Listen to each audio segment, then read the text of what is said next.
एक रमा के जीवन की एक छोटी सी घटना पहले बताता हूं। बाबा साहब अम्बेडकर विदेश में शिक्षा ग्रहण करते थे।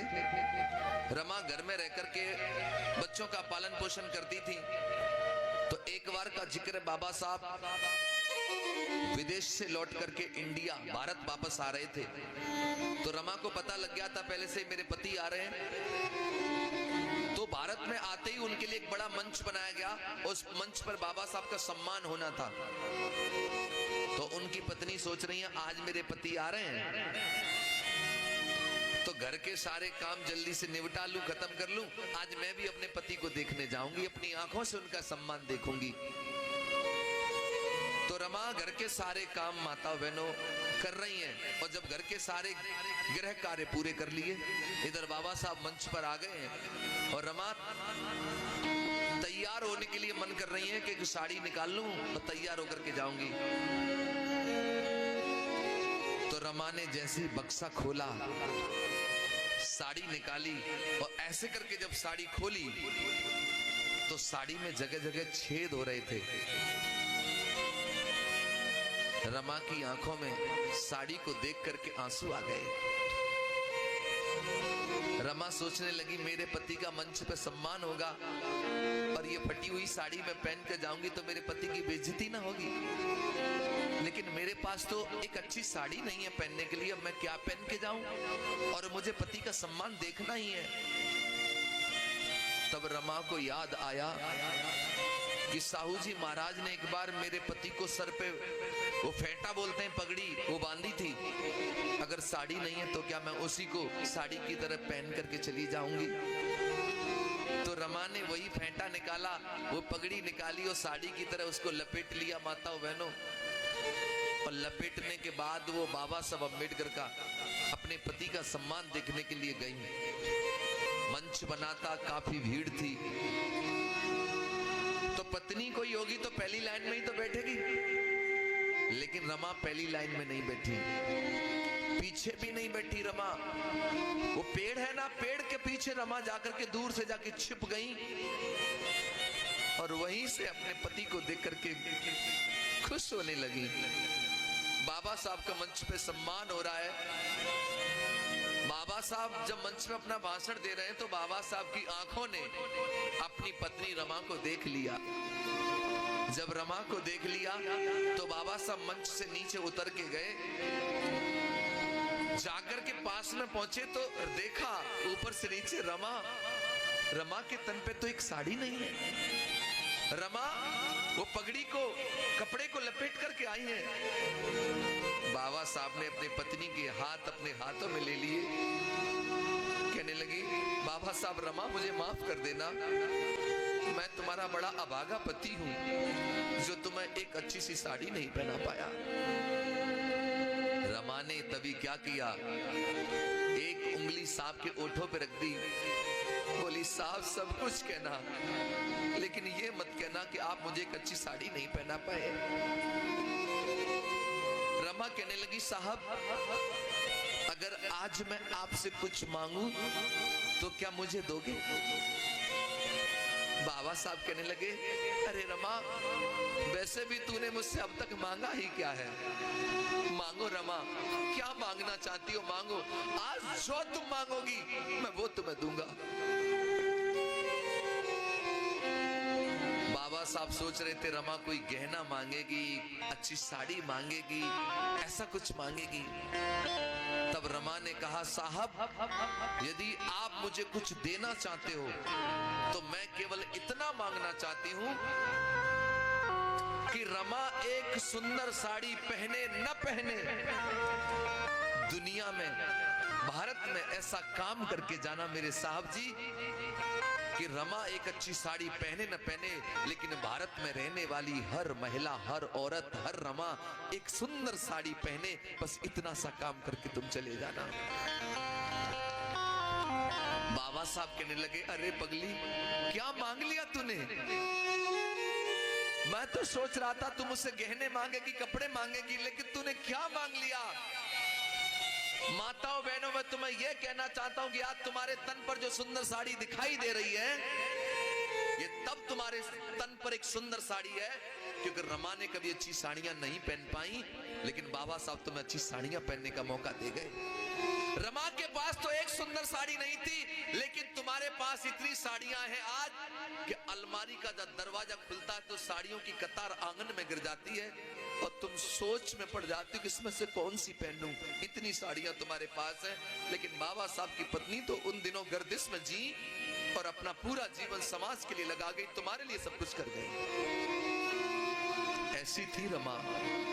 लेकिन बड़ा दुख होता है मुझे, लेकिन बाबा साहब अम्बेडकर की चर्चा होती है तो 500 रुपए आदमी दिखाता है तो एहसान करता कि मैंने 500 दे दिया, मैंने 200 दे दिया। अरे तुम्हारे 200 ज्यादा है कि बाबा साहब का जीवन ज्यादा है, रमा का जीवन ज्यादा है। बड़ा दुख होता है मुझे कि जिन्होंने अपना संपूर्ण जीवन, अपना पूरा जीवन समाज के लिए समर्पित कर दिया, आज वही समाज के लोग अपने घरों से निकलने में शर्म महसूस करते हैं। नौटंकी तमाशों में अपना बिस्तर लेके पहुंच जाएंगे, लेकिन बाबा साहब का कार्यक्रम सुनने के लिए उन्हें हाथ जोड़ने पड़ते हैं, आ जाओ सुनने के लिए, आ जाओ सुनने के लिए। ये हालत बनाई है तुमने अपने महापुरुषों की। एक याद रखना एक बात, इंसान को जीवन में कोई चीज तब मिलती है जब इंसान उसकी कीमत चुकाता है। तुम ये कपड़े पहने हो ना, ये कपड़े भी तब पहने हो पहले इनकी कीमत चुकाई है तुमने। ये साउंड भी तब बज रहा है, इसकी कीमत चुकाई गई है। ये टेंट तब लगा, इसकी कीमत चुकाई गई है। ये घड़ी भी तब हाथ में है क्योंकि पहले इसकी कीमत दे दी है मैंने। ये कैमरा भी तब लगा, इसकी कीमत चुकाई गई है। ये बाजा भी तब बजता कि पहले इसकी कीमत चुकाई है। यानी पहले कीमत तो चीज बाद में मिलती है। मैं पूछना चाहता हूं, एक चीज तुम्हें मिली, तुम भूखे मरते थे, खाने को भोजन नहीं होता तो मरा हुआ मांस भी खा जाते थे पेट भरने के लिए, लेकिन आज ताजा बढ़िया भोजन करते हो। मैं पूछना चाहता हूं, इस ताजे भोजन की कीमत तुमने चुकाई क्या? पानी के लिए तुम तरस जाते थे, पीने को पानी नहीं मिलता था, लेकिन आज बिसलरी का पानी पीते हो, क्या इसकी कीमत तुमने चुकाई? मान सम्मान तुम्हारी जिंदगी में नहीं था, कमर में झाड़ू, गले में हांडी होती थी, लेकिन आज गले में मालाएं पड़ती है, सम्मान होता है, क्या इसकी कीमत तुमने चुकाई? मैं पूछना चाहता हूं, आप लोगों को गाड़ियों में बैठने का कोई अधिकार नहीं था? बाबा साहब जब एक बार अपने गोरे गांव जा रहे थे तो रात हो गई थी, बैलगाड़ी वाले ने बिठा लिया सूट बूट देख करके, रास्ते में जात पूछ ली कौन जाति के हो? बाबा साहब ने कहा माहर जाति का हूं। रास्ते में गाड़ी रोक करके बाबा साहब का सामान नीचे फेंक दिया, उतर नीचे। मैंने तो कोट पैंट में समझ लिया था कसाद अच्छे घर का होगा, तू तो नीच जाति का है। बाबा साहब ने कहा अंधेरा हो गया, मैं कहां जाऊंगा, मुझे ले चलो। तो बैलगाड़ी वाले ने कहा कि नवाबों की तरह बैठूंगा मैं, गाड़ी तू हांकेगा, डबल किराया लूंगा। बैलगाड़ी से भी उतार दिया था, लेकिन आज तुम ट्रेन तो छोड़ो, हवाई जहाज की भी यात्रा कर सकते हो। क्या तुम्हें कोई धक्के मारता अब? तो मुझे बताओ, इन हवाई जहाज में भी यात्रा करने का अधिकार तुम्हें किसने दिया? इसकी कीमत तुमने चुकाई क्या? ये मान सम्मान धन दौलत शानो शौकत जो तुम्हारे जीवन में आज भरा पड़ा है, इसके लिए तुमने कौन सा बलिदान दिया बताओ? अगर इसकी कीमत किसी ने चुकाई है, कोई खून के आंसू रोया है, तो केवल माता रमाबाई और बाबा साहब अम्बेडकर जी हैं, जिनकी वजह से आज तुम्हारे जीवन में सब कुछ आ गया है। मैं माता रमाबाई का त्याग दर्शन आपको बताने के लिए जा रहा हूं, और एक निवेदन करूंगा जो अभी किया था, बीच में बात नहीं करेंगे, ताली नहीं बजाएंगे, उठेंगे नहीं। और अगर मैं गाऊं और सुनते समय अगर आंखों में आंसू आए तो दोनों हाथ जुड़ करके निवेदन है, आंसुओं को रोकना मत। आज उन आंसुओं को बाहर की दुनिया की यात्रा करने देना। वो आंसू आज आपको एहसास कराएंगे कि ये जीवन, इतना सुंदर जीवन कैसे बन गया। सुनो, कैसे जीवन में आई ये खुशियों की सौगात, थाम के दिल सुनना सभी, ये दर्द भरी है बात, दर्द भरी है बात, अश्क में रोक न पाऊं, रमाबाई का त्याग आज मैं तुम्हें सुनाऊं।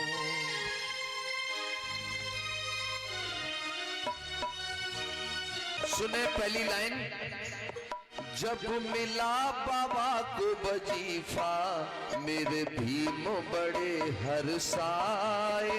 हो मिला बाबा को वजीफा मेरे भीम बड़े हर्षाए। लेके वजीफा भीम जी तब रमा के पास में आए। परम पूज्य बाबा साहब को जब पहली बार सियाओजी राय गायकवाड़ जी से विदेश पढ़ने के लिए 25 रुपया अनुदान यानी वजीफा के रूप में मिला, तो वो 25 रुपया लेकर के बाबा साहब अपनी पत्नी के पास में आए और कहने लगे, रमा मुझे विदेश पढ़ने के लिए अवसर मिल गया है, मौका मिल गया है। क्या बोले? कहने लगे जब विदेश पढ़ूंगा, कहने लगे जब देश पढ़ूंगा, कहने लगे जब विदेश पढ़ूंगा अनुमति रहे मांग रमा का। तब सुनाऊं भीम की महिमा गाऊं, हो रमा का त्याग सुनाऊं, भीम की महिमा गाऊं। जब बाबा साहब अंबेडकर जी को विदेश पढ़ने के लिए 25 रुपया अनुदान मिला, तो 25 रुपया लेकर पत्नी के पास में आए, कहने रमा मैं विदेश पढ़ने के लिए जाना चाहता हूं, चला जाऊं? रमा कहने लगी, साहब आप ये हमसे पूछ रहे हो? अरे भला हम कैसे मना कर देंगे कि आप विदेश पढ़ने ना जाइए, आपको जैसे तैसे मौका मिला पढ़ करके आइए, भारत में रहने वाले तमाम गरीब लोगों को उनकी जिंदगी का उद्धार कर दीजिए। बाबा साहब कहने लगे, रमा मैं तो चला जाऊंगा, लेकिन हमारे 3 बच्चे हैं, बड़ा बेटा यशवंत, एक गंगाधर, एक रमेश, क्या मेरे जाने के बाद इन 3 बच्चों का तुम पेट भर लोगी? रमा कहने लगी, साहब आप दुखी ना होइए, आप अपना दिल छोटा ना करिए, मैं मेहनत मजदूरी करूंगी, बच्चों का पेट भरूंगी, लेकिन आप पढ़ाई को मत रोकिए, आप चले जाइए विदेश। तब बाबा साहब अपनी पत्नी और 3 बच्चों को छोड़ करके विदेश चले गए। और विदेश में जब पहुंचे बाबा साहब तो क्या करते हैं, सुनो। भीम पढ़ाई की खातिर संघर्ष करें दिन राती। ओ भीम पढ़ाई की खातिर संघर्ष करें दिन राती। भीम पढ़ाई की खातिर संघर्ष करें दिन राती। भीम पढ़ाई की खातिर संघर्ष करें दिन राती। बाबा साहब जब विदेश में पहुंचे तो 18 घंटे ये बाबा साहब पढ़ते थे लगातार, 18 घंटे लगातार पढ़ते थे। और विदेश में जब पैसा नहीं होता था भोजन करने के लिए तो ब्रेड खा करके बाबा साहब पेट भर लेते थे, लेकिन फिर भी 18 घंटा पढ़ते थे। उधर विदेश में बाबा साहब पढ़ाई के लिए दिन रात संघर्ष कर रहे हैं, मेहनत कर रहे हैं, इधर घर में माता रमाबाई क्या कर रही है, सुनो। भीम पढ़ाई की खातिर संघर्ष करें दिन राती। भीम पढ़ाई की खातिर संघर्ष करें दिन राती। घर में रमा और बच्चे पर जले दिया ना बाती। माता रमाबाई मुंबई की गलियों में जाती हैं, इतिहास बताता है गोबर इकट्ठा करती हैं, उपले कंडे बनाती हैं, सुखाने के बाद उनको बेचती हैं, तब जाकर के घर में बच्चों को रोटी मिलती है। कभी साग होता है तो रोटी नहीं, रोटी होती तो साग नहीं। गर्दिश के मुसीबत के दिन उन्हीं दिनों रमा के 2 बच्चे गंगाधर और रमेश बारी बारी करके बीमार हुए। रमा के जब बच्चे बीमार हुए तो रमा बड़ी दुखी हो गई। रमा वैद्यों के पास जाती हैं इलाज करवाने के लिए, कहती हैं वैद्य जी मेरे बच्चे बहुत बीमार हैं, मेरे बच्चों का इलाज कर दो वरना मेरे बच्चे मर जाएंगे। तो वैद्य कहता है तेरे पास पैसे हैं? तो रमा कहती है मेरे पति परदेश गए हैं, जब लौट करके आएंगे तो पाई पाई चुका दूंगी, मेरे बच्चों का इलाज कर दो। माताओं बहनों वैद्य धुतकार देता है। रमा कभी पैसों का इंतजाम कर भी लेती है तो दवा नहीं मिलती, और जब दवा होती है तो पैसे नहीं होते हैं। इसी गरीबी में, बीमारी के कारण और दवाइयों के अभाव में माता रमाबाई यानी बाबा साहब के दो बच्चे गंगाधर और रमेश ने अपना वारी वारी करके दम तोड़ दिया। जब दो बच्चे बाबा साहब के मर गए, उधर बाबा साहब आधी पढ़ाई करके और अपने घर लौटे हैं। उस समय का दृश्य मैं आपकी आंखों के सामने ला रहा हूं, सुनो। बाबा साहब अपनी पत्नी से बोले, रमा हमारे बच्चे नहीं दिख रहे, बच्चे कहां हैं? आप इस बात को सब जानते हो कि बाप कहीं से भी हारा थका आए और औलाद गले लग जाए तो बाप की सारी थकान दूर हो जाती है। लेकिन जब बाबा साहब के बच्चे गले नहीं लगे तो बाबा साहब का पूछना लाजमी था कि बच्चे कहां हैं। जब बाबा साहब ने अपनी पत्नी से पूछा, बच्चे कहां हैं रमा, तो रमा की आंखों में आंसू आ गए। जब आंखों में आंसू आ गए तो बाबा साहब कहने लगे, रमा तुम क्यों रो रही हो, क्या छुपा रही हो रमा, तुम मुझे सच बताओ बच्चे कहां हैं। तो हिलकी सी भर गई रमा की और आंसू आंखों में भर करके बोली, क्या? दो दुख में गुजर गए बच्चे, यूं रमा ने बोल सुनाए। दो दुख में गुजर गए बच्चे, तब रमा ने बोल सुनाए। कहने लगी, साहब जी आपके पीछे दो बच्चे बारी बारी करके बीमार हुए, मैंने उनका बहुत इलाज करवाया साहब जी, लेकिन आपके बच्चों को मैं बचा नहीं पाई साहब जी। और बोली, कोशिश की मैंने बहुत साहब जी, कोशिश की मैंने बहुत साहब जी, तो छोड़ गए प्राण रमा का त्याग बताऊं, भीम की महिमा गाऊं। हो रमा का त्याग बताऊं, भीम की महिमा गाऊं।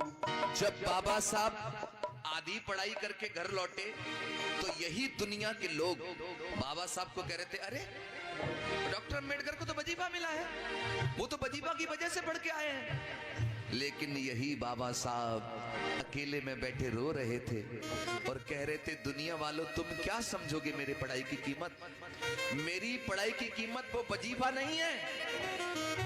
अगर कीमत का अंदाजा लगाना चाहते हो तो लगाओ। मेरे प्यारे प्यारे दो बच्चे गंगाधर और रमेश इस पढ़ाई की वजह से ही बलिदान हो गए, यही मेरी पढ़ाई की असली कीमत है।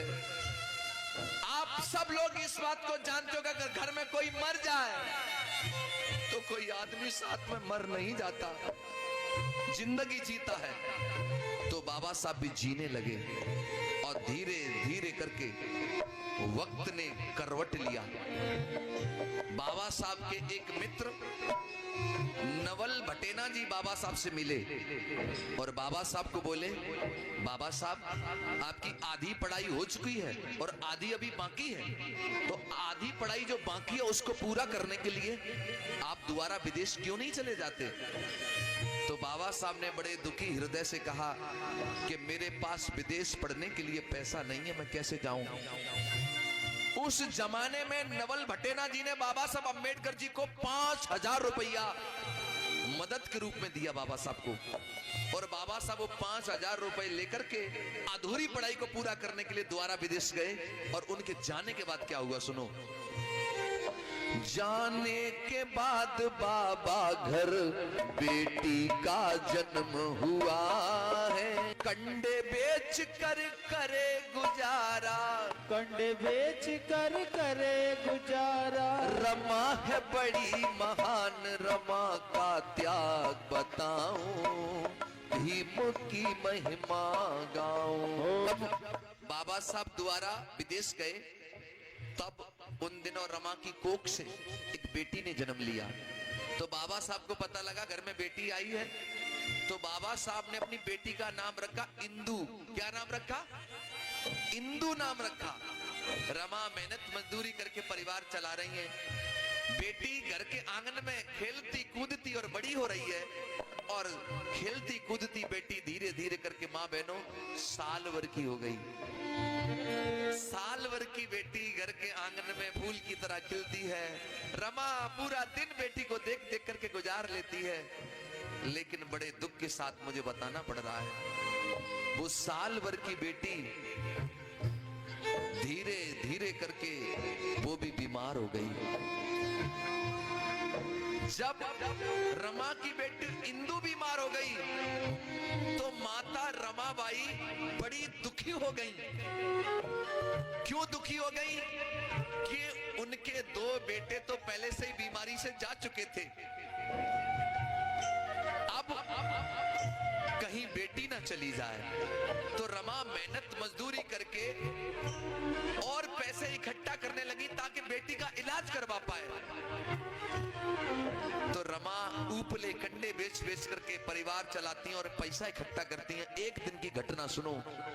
रमा जब कंडे बेच करके घर आई तो उन्हें घर आते ही अपने पति का पत्र मिला। तो एक पड़ोसी को बुलवाया, भैया ये मेरा पत्र आया है, मेरे साहब का जरा पढ़ो इसे क्या आया है इसमें। वो पत्र फाड़ करके पढ़ा, घर में बीमार बेटी है। एक व्यक्ति पत्र पढ़ रहा, रमा सुन रही है, क्या लिखा है? हे रमा, मैं विदेश में हूं और मैं ठीक से रह रहा हूं, उम्मीद करता हूं कि तुम भी अच्छे से घर पे होंगी, लेकिन रमा एक बहुत बड़ी समस्या आ गई है। मैं जो 5,000 रुपए लेकर के आया था वो धीरे धीरे करके मेरी पढ़ाई में खर्च हो गए हैं और मेरे पढ़ाई के लिए मुझे पैसों की जरूरत है। रमा मैं विदेश में हूं, मैं किसी से मांग नहीं सकता, अगर हो सके तो कुछ पैसों का इंतजाम करके रमा भेज दो, वरना मेरी पढ़ाई मेरी सारी मेहनत बेकार चली जाएगी। जब रमा के आंखों के सामने पत्र पढ़ा जा रहा था और शब्द कानों को छू रहे थे, रमा की आंखों से आंसू गिर रहे थे। एक झलक रमा अपनी बीमार बेटी पे डालती है और एक नजर माता रमाबाई पत्र पर डालती हैं। आंखों में आंसू भर भर के माता रमाबाई रोने लगी और रोने लगी। क्यों रोने लगी माता रमाई? इसलिए क्योंकि रमा ने मेहनत मजदूरी करके थोड़े से पैसे इकट्ठे किए हैं। रमा सोच रही है इन पैसों से पहले बेटी का इलाज करवाऊं कि इन पैसों को पति की पढ़ाई के लिए भेज दूं। अगर ये पैसे मैंने बेटी के इलाज में लगा दिए तो मेरे पति की पढ़ाई रुक जाएगी, और यदि ये पैसे मैंने पति की पढ़ाई के लिए भेज दिए और मेरी बेटी का इलाज नहीं हुआ तो मेरी बीमार बेटी मर जाएगी। अब कोई तो बताए मुझे, मैं क्या करूं? मैं पहले अपनी बेटी बचाऊं कि पति की पढ़ाई कराऊं? कोई तो बताओ मुझे। मैं पूछना चाहता हूं, अगर ये घड़ी तुम्हारी आंखों के सामने आ जाए तो क्या करेगी कोई माँ? हर माँ पहले अपनी बेटी ही बचाएगी, लेकिन रमा ने ऐसा नहीं किया। रमा ने सारे पैसे इकट्ठे किए और पति को भेजने का मन बना लिया। क्यों? रमा जानती थी कि यदि आज मेरी बेटी का इलाज नहीं हुआ तो एक बेटी मरेगी आज मेरी, और यदि मेरे साहब की पढ़ाई रुक गई तो भारत में कितनी बेटियां मर जाएंगी, फिर इसका कोई अंदाजा नहीं लगा पाएगा। तो एक बेटी मरे तो मर जाए, मैं एक बेटी के पीछे तमाम करोड़ों बेटियों को बलिदान नहीं कर सकती। तो माता रमाबाई ने सारे पैसे इकट्ठे किए, पहले अपनी पति की पढ़ाई के लिए सारे पैसे भेज दिए, और जब बीमार बेटी इंदु का इलाज नहीं हुआ तो रमा की बेटी इंदु ने घर के आंगन में दम तोड़ दिया। जब बेटी ने दम तोड़ दिया तो रमा चीख करके अपनी बेटी को गोदी में लेकर के रोने लगी, तड़पने लगी। रमा, तब मेरा समाज के लोगों से कहना है रमा चाहती तो बचा लेती अपनी बेटी को, लेकिन रमा चाहती थी कि सांप पढ़ करके आएंगे तो भारत में तमाम बेटियों को अच्छी जिंदगी जीने का मौका देंगे, इसलिए इन्होंने अपनी बेटी को बलिदान कर दिया और आपकी बेटियों को बचा लिया।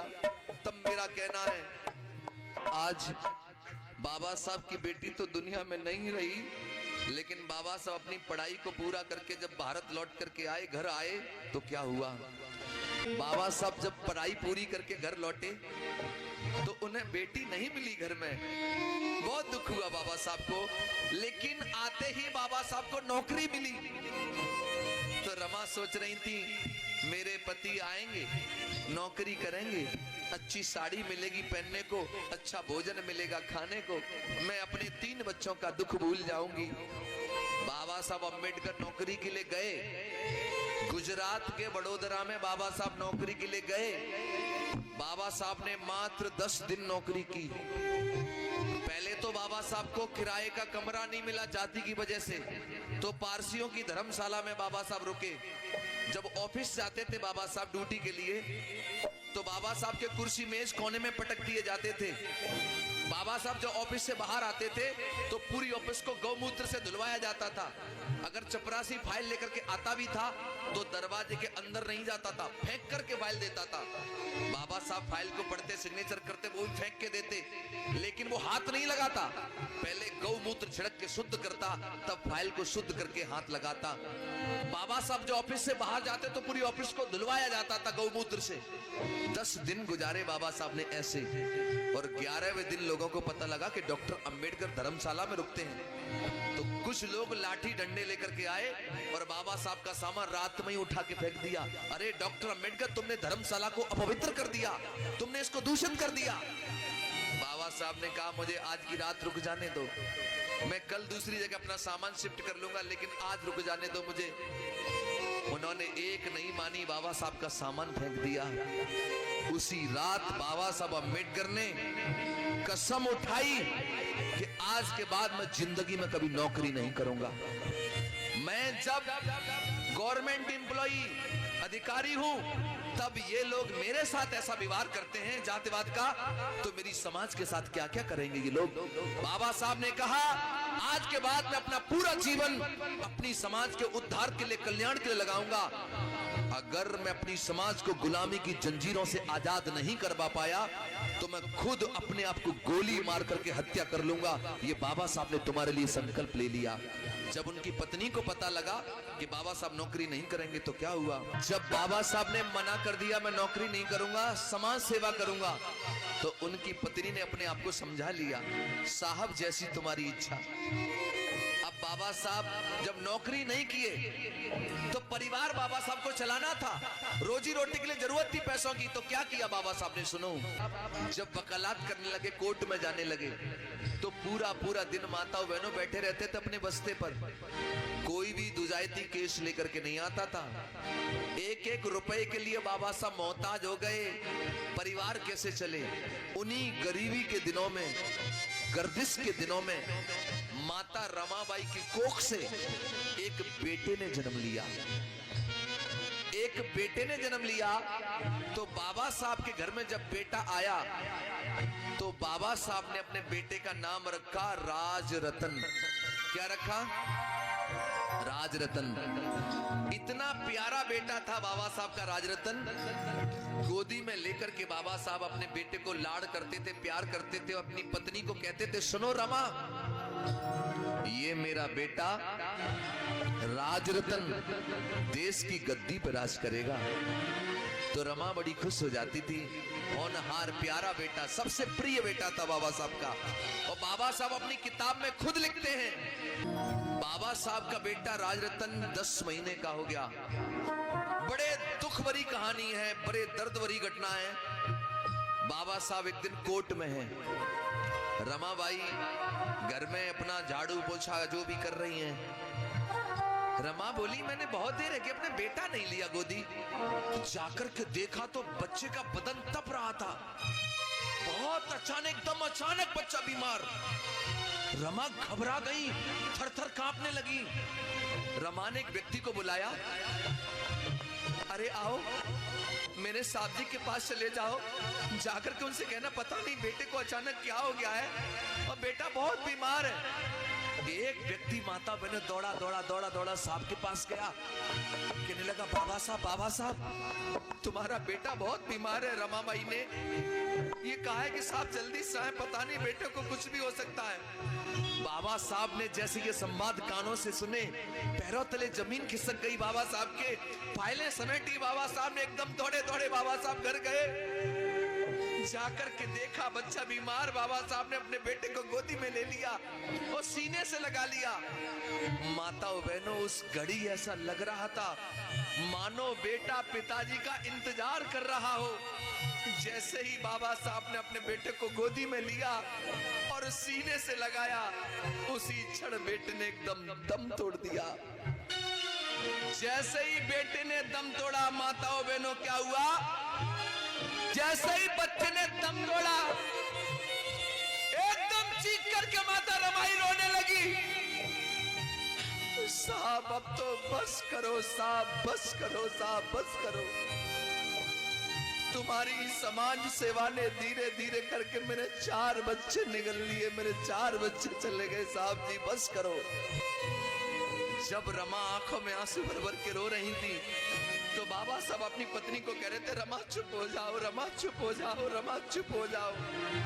मैं जानता हूं एक माँ के 4 बच्चे मर जाए तो उसके दिल पे क्या गुजरती है, जानता हूं रमा, लेकिन तुम्हारे तो अभी 4 ही बच्चे मरे हैं। मैं इन गरीबों के दम तोड़ते हुए सैकड़ों बच्चों को देखता हूं रमा, तो मैं क्या करूं बताओ।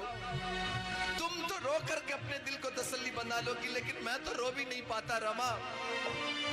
तभी रमा कहने लगी साहब आप मुझसे कहते थे कि हमारा बेटा राजरतन देश पे राज करेगा। आज मैं आपसे पूछना चाहती हूँ साहब जी, आज मुझे बता दो क्या मेरे बेटे राजरतन को तुम देश की गद्दी पर राज करा सकते हो, बताओ राज कराओगे। बाबा साहब को अपनी कही हुई बात याद आ गई, एकदम आंखों से आंसू गिरे बाबा साहब के, कहने लगे रमा मैं जानता हूं हमारा बेटा मर चुका है और मरा हुआ बेटा राज नहीं कर सकता, लेकिन रमा तुम्हारे आंसुओं की सौगंध खा करके आज मैं वचन लेता हूं, बेटे की लाश को साक्षी मान करके आज मैं वचन देता हूं रमा, मैं दुनिया में ऐसा काम करके जाऊंगा। अरे जब भी किसी रमा की कोख से कोई इंदु कोई बेटी पैदा होगी या किसी भी रमा की कोख से कोई बेटा पैदा होगा, एक दिन वो देश की गद्दी पर राज करेगा, वो देश की गद्दी पर राज करेगा, देख लेना तुम रमा। बाबा साहब अम्बेडकर जी के जब 4 बच्चे दुनिया से चले गए, एक बेटा बचा केवल बड़ा वाला यशवंत। बाबा साहब अपनी पत्नी को जो वचन दिए थे, उस वचन के लिए बाबा साहब दिन रात संघर्ष करने लगे, मेहनत करने लगे। हर रमा की कोख से पैदा होने वाले बेटे राजरतन को देश में राज कराना चाहते थे बाबा साहब। जब बाबा साहब तुम्हारे लिए संघर्ष कर रहे थे तो बाबा साहब पर जानलेवा हमला भी हुआ, बाबा साहब के रास्ते रोकने का काम किया गया। तो उनकी पत्नी को जब ये बात पता लगती कि मेरे पति की जान को खतरा है, तो बाबा साहब की पत्नी डर गई। और माताओं बहनों, धीरे धीरे करके वो बाबा साहब अम्बेडकर की प्राण प्रिय पत्नी रमा बीमार हो गई। अब बाबा साहब तुम्हारे लिए भी मेहनत कर रहे हैं और अपनी पत्नी का इलाज भी करवा रहे हैं, लेकिन बाबा साहब अपनी पत्नी को ठीक नहीं करा पाए। और बाबा साहब की प्राण प्रिय पत्नी 27 मई का महीना 27 तारीख 27 मई सन 1935 में 37 वर्ष 3 महीना और 20 दिन की होकर के सदा सदा के लिए बाबा साहब को छोड़ करके चली गई। 37 साल की उम्र में बाबा साहब की पत्नी छोड़ के चली गई बाबा साहब को, अकेले रह गए बाबा साहब। एक बेटा बचा, लेकिन बाबा साहब को अपने बेटे की भी चिंता नहीं थी। क्यों? क्योंकि बाबा साहब को अपने बेटे से ज्यादा तुम्हारी चिंता थी, तुम्हारी चिंता थी, तुम्हारी चिंता थी, तुम्हारी चिंता थी, मेरी चिंता थी। बाबा साहब हमारे जीवन में खुशियां देखना चाहते थे। और पता है, जब बाबा साहब अम्बेडकर के हाथों में कलम आई और देश का संविधान लिखने का मौका मिला, तो बाबा साहब ने अपनी पत्नी को दिया हुआ वचन निभाया। बाबा साहब ने जो मान सम्मान पाया उसकी विरासत लिखी, वसीयत लिखी, धन दौलत की वसीयत लिखी, वोट डालने की वसीयत लिखी, ऊंचे ऊंचे मकानों में रहने की वसीयत लिखी। मान सम्मान धन दौलत जो कुछ हासिल किया वो सब कुछ बाबा साहब ने लिखित में तुमको दे दिया। एक विरासत, एक वसीयत लिख डाली। जानते हो उस वसीयत में किसका नाम लिखा? अगर तुम में से कोई बाप होता, तुम में से कोई बाप होता तो अपनी औलाद का नाम लिखता, लेकिन बाबा साहब ने उस वसीयत में अपनी औलाद का नाम नहीं लिखा, तुम्हारा तुम्हारा तुम्हारा और मेरा नाम लिख दिया। जानते हो वसीयत क्या है?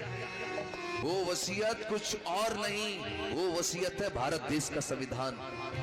जब तक संविधान जिंदा है तब तक तो तुम लोग जिंदा हो, तुम्हें सारे हक अधिकार मिले हुए, और जिस दिन ये संविधान खत्म हो गया फिर तुम्हारे पास कोई अधिकार नहीं रहेगा। माताओं बहनों, यही बाबा साहब जब बूढ़े हो गए तो आगरा में आए थे 18 मार्च सन 1956 को। आगरा में लाल किले के सामने आंखों में आंसू भर करके बाबा साहब ने एक बात कही थी, संदेश दिया था, ए बहुजन समाज के लोगों, भारत के लोगों, मैं तो बूढ़ा हो चला, मेरी सांसों का कोई भरोसा नहीं है, सांसें कम निकल जाएं, लेकिन मैं तुम्हें इतना बताना चाहता हूं कि मैं अपने 4 बच्चे, अपनी पत्नी, अपना पूरा जीवन लगा करके तुमको यहां तक लेकर के आया हूं। अगर हो सके तो मेरे कारवां को आगे बढ़ा देना, लेकिन पीछे मत गिरने देना। लेकिन आज मैं देख रहा हूं क्या बाबा साहब के कारवां को आप आगे बढ़ा रहे हो? बाबा साहब की मेहरबानी से नौकरियां मिली, 50-50 हजार रुपए तनख्वाह मिलती है। उस तनख्वाह से केवल आप और आपका परिवार चलता है। समाज में 500 रुपए देने में भी तुम्हें शर्म आती है। मैं पूछना चाहता हूं, आज घर में रंगीन टीवी और सुंदर बीबी को पाकर के भूल गए बाबा साहब का मिशन। माताओं बहनों, एक अच्छा बेटा वही होता है कि बाप धन दौलत छोड़ के जाए तो बेटा उसका लुत्फ उठाता है। अगर बाप कर्जे में मर जाए तो औलाद का दायित्व बनता है कि औलाद बाप के कर्जे को चुकाए। जो जो लेने लायक था सब कुछ ले लिया तुमने, जब कर्जा चुकाने की बात आई, लेकिन बाबा साहब के कर्जा नहीं चुकाते। हे मेरे बहुजन समाज के लोगों, बाबा साहब इस दुनिया में नहीं है, पर बाबा साहब का बनाया हुआ संविधान जिंदा है, बाबा साहब की यादें जिंदा हैं। बाबा साहब पर हम फिर एक वीडियो लेकर आए हैं जो बहुत छोटा सा है और बहुत प्यारा सा है। हम अपने बहुजन समाज से बस एक ही रिक्वेस्ट चाह रहे हैं कि आप लोग इस वीडियो को देखें और अपने जो है कि इस गरीब को आगे बढ़ाने के लिए आप लोग ज़रूर लाइक करें। और हम अपने बहुजन समाज पर हमेशा वीडियो लाते रहते हैं, और हम एक गरीब परिवार से बिलोंग करते हैं जो कि हम सारा दिन काम करते रहते हैं। शाम को हम अपने बहुजन समाज के लिए छोटा छोटा इंटरटेनमेंट के जरिए जो अपने बहुजन समाज को आगे बढ़ाने के लिए हमेशा मैं वीडियो छोड़ता रहता हूं। आप लोग हमेशा मुझे बहुत प्यार दुलार दिए हैं। उम्मीद है कि इस वीडियो को भी देखेंगे, आप लोग ज़रूर प्यार दुलार देंगे। हम हमेशा अपने बहुजन समाज पर, जो बाबा साहब पर हम आधारित और अपने महापुरुषों पर आधारित छोटा छोटा वीडियो इंटरटेनमेंट के जरिए देते रहते हैं। और मैं अपने बहुजन समाज से बस एक ही रिक्वेस्ट करता हूं कि मैं एक गरीब परिवार से बिलोंग करता हूं, क्योंकि मैं सारा दिन काम करते रहता हूं और कुछ न कुछ सोचता रहता हूं, जो कि अपने फनी वीडियो के जरिए अपने बहुजन समाज को हमेशा मैं वीडियो जो कि इंटरटेनमेंट के जरिए देता रहता हूं। तो उम्मीद है कि आप लोग, हमारे जितने भी बहुजन समाज हैं, आप लोग अपने इस गरीब को आगे बढ़ाएंगे। और मैं बस और क्या कहें, हम आप लोग से उम्मीद है कि आप लोग इस वीडियो को देखेंगे, ज़्यादा से ज़्यादा शेयर करेंगे।